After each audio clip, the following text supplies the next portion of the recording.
kehadiran UAS ini tanggal 15 paling telat ya, pokoknya sesuai dengan jadwal kuliah saja. Jadi soal lembar jawaban ada linknya, dikerjakan terakhir tanggal 15. Paham ya? 4 poin yang tadi. Sekarang silakan sudah di screenshot?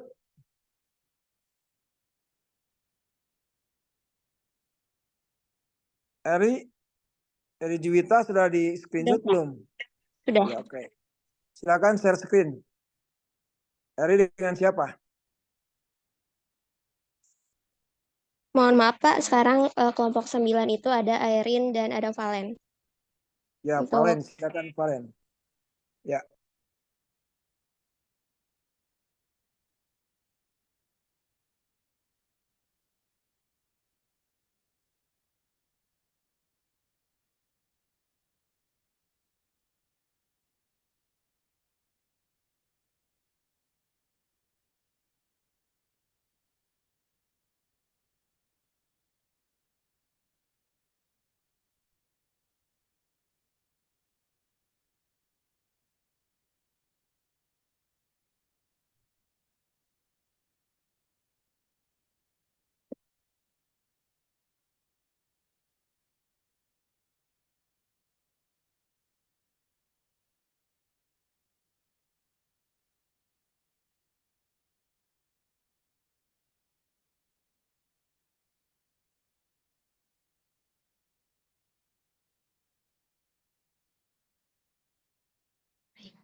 Selamat siang semuanya. Kami dari kelompok 9 akan mempresentasikan tentang kepemimpinan pendidikan. Pertama-tama sebelum kami akan mempresentasikan materi kami akan memperkenalkan diri terlebih dahulu. Perkenalkan, nama saya Talenta Valentina Christy dan rekan saya Airin Meiska. Boleh di next.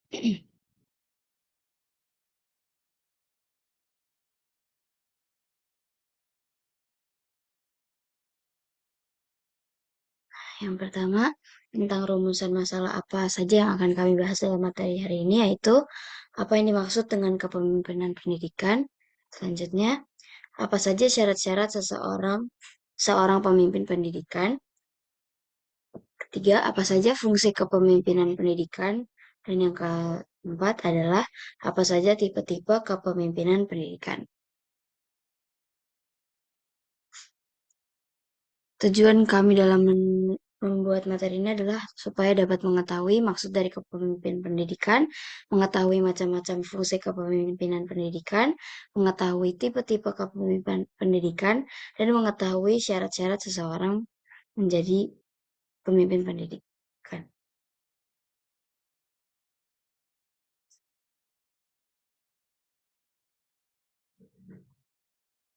Sekarang, apa itu kepemimpinan pendidikan? Nah, kepemimpinan pendidikan itu adalah kemampuan untuk menggerakkan pelaksanaan pendidikan sehingga tujuan pendidikan yang telah ditetapkan dapat tercapai secara efektif dan efisien. Baik, untuk yang selanjutnya akan dipaparkan oleh Airin Meiska.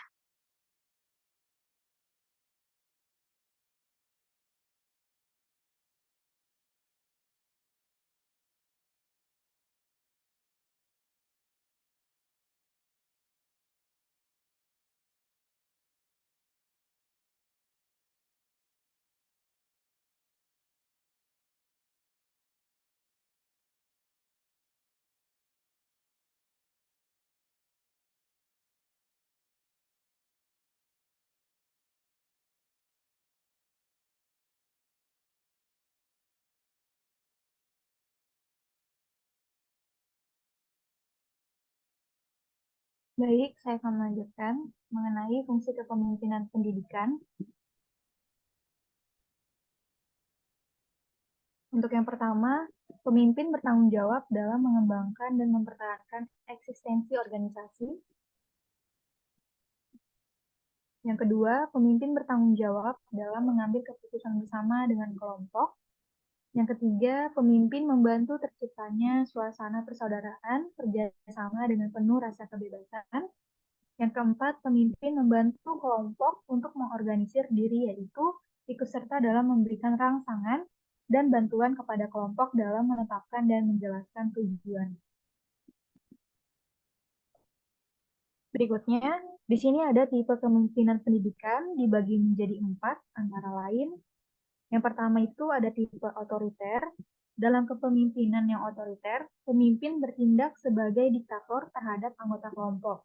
Dominasi yang berlebihan akan mempermudah dalam menghidupkan oposisi atau menimbulkan sifat apatis atau sifat-sifat pada anggota kelompok terhadap pemimpinnya. Berikutnya ada tipe laissez-faire. Dalam tipe kepemimpinan ini, sebenarnya pemimpin tidak memberikan kepemimpinannya, hanya saja ia membiarkan bawahannya untuk berbuat sesuai kehendak masing-masing. Pemimpin ini juga tidak memberikan kontrol maupun koreksi sama sekali atas pekerjaan bawahannya. Kemudian ada tipe demokratis. Pemimpin yang demokratis akan berusaha menstimulasi anggota-anggotanya agar dapat bekerja secara produktif untuk mencapai tujuan bersama. Dalam segala tindakannya, ia akan mementingkan kepentingan dan kebutuhan kelompoknya, sehingga ia bisa mempertimbangkan kesanggupan dan kemampuan yang dimiliki kelompoknya. Kemudian ada tipe yang terakhir.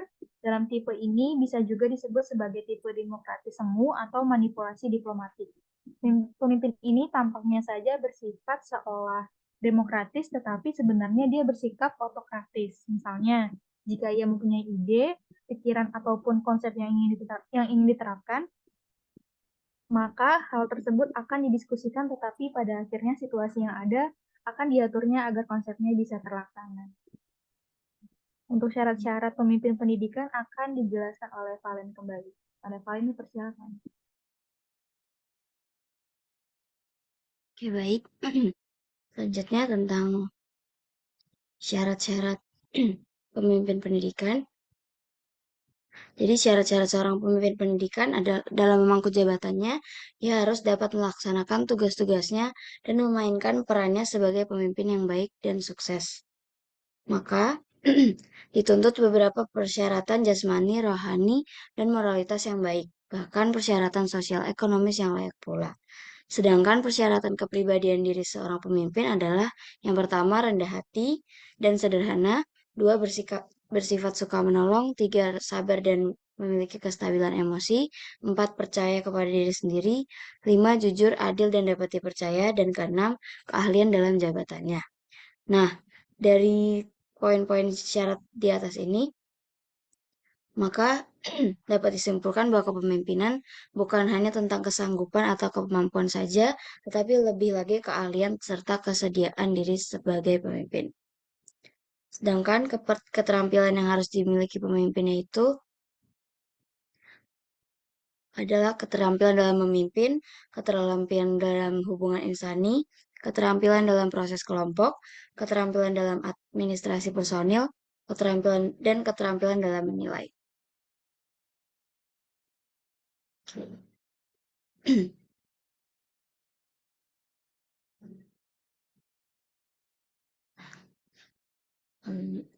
Sekian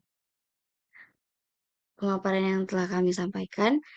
Sekarang kami akan membuka sesi tanya jawab, sesi pertanyaan. Silakan yang mau memberikan pertanyaan.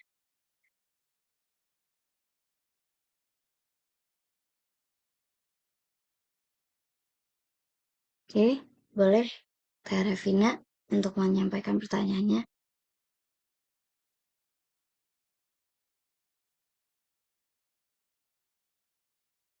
Terima kasih, Valen. Saya Revina dari kelompok 6. Saya izin bertanya, bagaimana seorang pemimpin pendidikan dapat menangani konflik di antara staf, siswa, atau orang tua? Terima kasih. Oke, terima kasih buat Teh Revina. Selanjutnya Teh Sarmila. Oke, perkenalkan, saya Sarmila dari kelompok 2, izin bertanya, gaya kepemimpinan yang seperti apa yang dibutuhkan oleh kepala sekolah untuk dapat mewujudkan sekolah yang efektif? Terima kasih.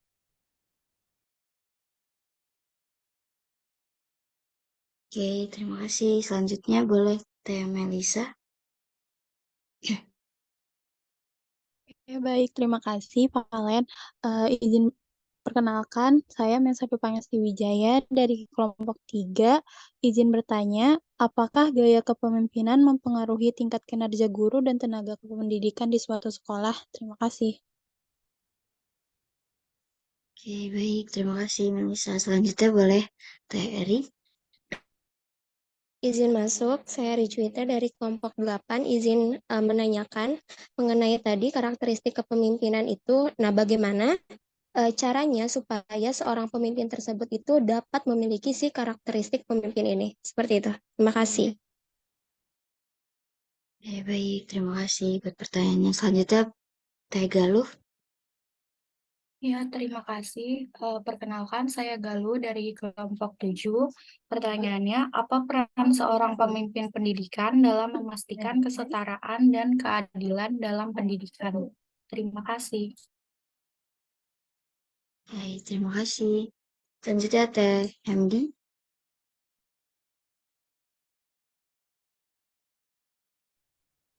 Baik, terima kasih. Eh, saya Baruk Hamdala dari kelompok 10 ingin bertanya, apa saja strategi kepemimpinan yang efektif dalam menciptakan lingkungan belajar yang inklusif?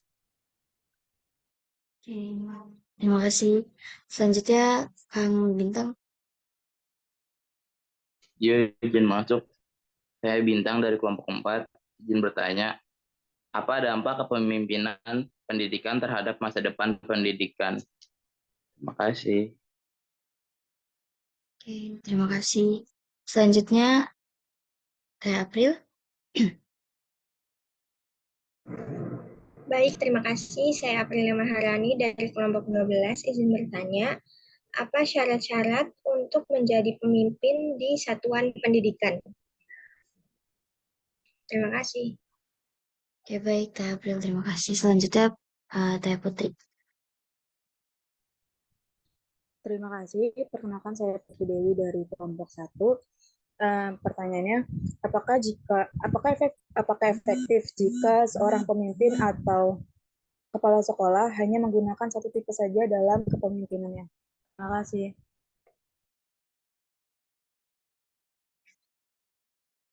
Oke, baik. Terima kasih. Putri, selanjutnya Kang Reza. Terima kasih. Perkenalkan, saya Muhammad Reza Turmizi, merupakan dari kelompok 11. Untuk pertanyaannya yaitu, bagaimana tipe-tipe kepemimpinan yang ada di lembaga pendidikan? Terima kasih. Oke, terima kasih. Dan yang terakhir, Teh Laura, pertanyaannya. Baik, terima kasih. Pertanyaannya, hal apa saja yang menyebabkan kepemimpinan seorang pemimpin dalam instansi pendidikan itu dikatakan gagal? Terima kasih. Baik, terima kasih buat pertanyaannya semuanya. Mungkin dari kelompok 9 saya tutup dulu, saya boleh lanjutkan ke kelompok 10. Iya Pak, ini mau dijawab pertanyaan yang Ya, kelompok silakan. 9 tadi. Ya baik, sekarang kami akan menjawab pertanyaan yang diajukan oleh beberapa kelompok tadi. Untuk pertanyaan pertama dari Galuh, kelompok 7 akan dijelaskan oleh Airin. Baik, saya akan menjawab pertanyaan dari Galuh, kelompok 7. Pertanyaannya, apa peran seorang pemimpin pendidikan dalam memastikan kesetaraan dan keadilan dalam pendidikan? Jadi, peran seorang pemimpin pendidikan dalam memastikan kesetaraan dan keadilan, khususnya di pendidikan, itu sangat penting untuk menciptakan lingkungan pendidikan yang inklusif dan berkesinambungan. Jadi, di sini ada beberapa poin yang menunjukkan peran kunci yang dimainkan oleh pemimpin pendidikan dalam konteks tersebut. Yang pertama, memastikan aksesibilitas fisik dan mental. Yang kedua, pemimpin pendidikan harus memastikan bahwa fasilitas fisik sekolah bisa diakses dengan mudah oleh semua siswa, termasuk mereka yang memiliki kebutuhan khusus. Perhatian khusus juga harus diberikan pada kesehatan mental siswa dengan memberi dukungan psikologis dan konseling yang diperlukan, memberdayakan guru dan staf. Pemimpin pendidikan harus memberdayakan guru dan staf untuk memahami dan merespons kebutuhan individual siswa. Untuk pertanyaan nomor 2 dari kelompok April akan dijelaskan oleh Paul. Oke, baik. Selanjutnya pertanyaan dari kelompok 12 dari April. Apa syarat-syarat menjadi pemimpin di suatu satuan pendidikan? Syarat-syarat untuk menjadi pemimpin di suatu satuan pendidikan dapat bervariasi tergantung pada tingkat pendidikan, yaitu apakah itu tingkat dasar, menengah, ataupun tinggi. Nah, berikut adalah beberapa poin syarat-syarat pemimpin di dalam satuan pendidikan. Yang pertama, pendidikan dan kualifikasi. Setidaknya seorang pemimpin memiliki gelar sarjana di bidang pendidikan atau bidang terkait, dan beberapa posisi kepemimpinan mungkin memerlukan gelar pasca sarjana atau kualifikasi khusus lainnya. Yang kedua, pengalaman pendidikan. Pengalaman mengajar yang cukup di bidang pendidikan, pengalaman administratif atau kepemimpinan sebelumnya dapat menjadi nilai tambah.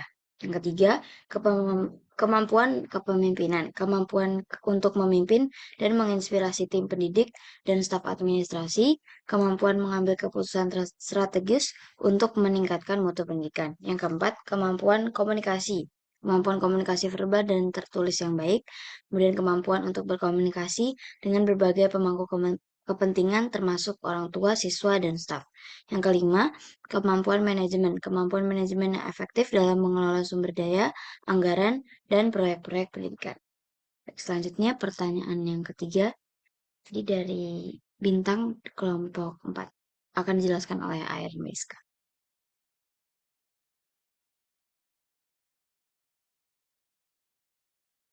Untuk pertanyaan kelompok 4 oleh Bintang, apa dampak kepemimpinan pendidikan terhadap masa depan? Kepemimpinan pendidikan memiliki dampak yang signifikan terhadap masa depan pendidikan. Jadi di sini ada beberapa dampak yang melibatkan perubahan dalam praktik pengajaran, budaya sekolah, dan proses pendidikan secara keseluruhan. Yang pertama, inovasi dalam pengajaran dan pembelajaran, pengembangan profesional guru, peningkatan keterlibatan orang tua. Pemimpin pendidikan yang efektif dapat memotivasi dan melibatkan orang tua dalam pendidikan anak-anak mereka. Jadi melalui dampak ini, kepemimpinan pendidikan memiliki peran yang krusial dalam membentuk pendidik kualitas dan relevan dengan